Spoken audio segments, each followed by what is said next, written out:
എന്നായിരിക്കണം പറഞ്ഞിട്ടുണ്ടാവുക.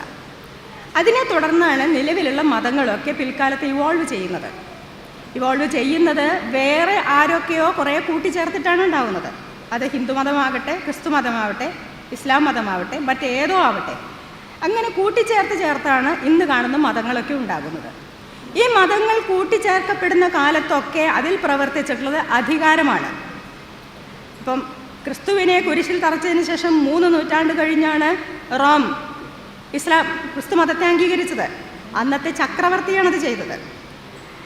അതുപോലെ ഹിന്ദുമതവും ബുദ്ധമതവും ജൈനമതവും ഒക്കെ ഓരോരോ ചക്രവർത്തിമാരുടെ കാലത്താണ് പന്തലിച്ചത്.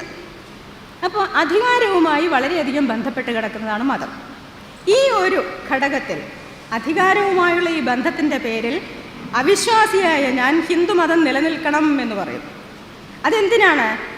മറ്റ് 2 മതങ്ങളോട് തുല്യമായി നിന്ന് കൊമ്പ് കോർത്ത് കാണാൻ വേണ്ടിയിട്ടാണ്.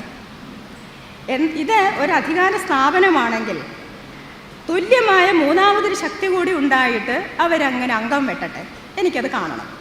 അതിനുവേണ്ടി ഹിന്ദുമതം ഇല്ലാതെയാവരുത് എന്നാൽ ഞാൻ വിശ്വാസിയല്ല. ഞാൻ അമ്പലത്തിൽ പോവും, എനിക്ക് വിശ്വാസമില്ല.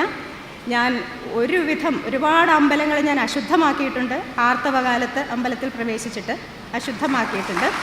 ഏത് അമ്പലം എന്ന് ഞാൻ പറയില്ല. കാരണം ഒരു കേസും കൂട്ടുമായിട്ട് കോടതി കയറാൻ എനിക്ക് പറ്റില്ല. ഞാൻ സെൻട്രൽ ഗവൺമെൻറ്റിൻ്റെ ഗസറ്റഡ് ഓഫീസറാണ് കഴിഞ്ഞ 27 കൊല്ലമായിട്ട്.